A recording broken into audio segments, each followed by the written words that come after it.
আসসালামু আলাইকুম রহমতুল্লাহ। প্রিয় দর্শকবৃন্দ, আজকে আমরা এসেছি একটি জনশূন্য বাড়িতে, যেটা দেখতে একদম অনুরূপ ভূতের বাড়ির মতোই, যার এক পাশে রয়েছে ভুতুড়ে ঘর আর অপর পাশে রয়েছে একটি কাঁঠাল গাছ।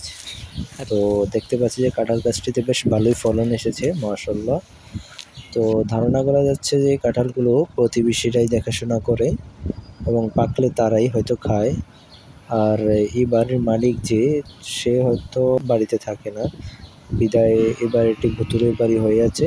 আর এই বাড়িতে না থাকার কারণ আমরা ধারণা করতে পারছি যে হয়তো নিরাপত্তাহীনতার কারণে।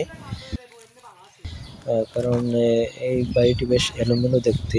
আর একটি গোয়ালঘর রয়েছে, যেটি একদম ভাঙাচোরা। আর যে গরুগুলো দেখতে পাচ্ছি সেগুলো হচ্ছে প্রতিবেশীরা। তারা এই বাড়িতে মূলত ঘাস খাওয়ার জন্য গরুগুলোকে বেঁধে রাখে।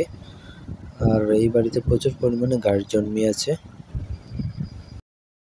তাছাড়া এই বাড়িটি বেশ শীতল এবং ঠান্ডা প্রকৃতির। মূলত চারপাশে গাছপালা থাকার কারণে বাড়িটি ঠান্ডা প্রকৃতির রয়েছে।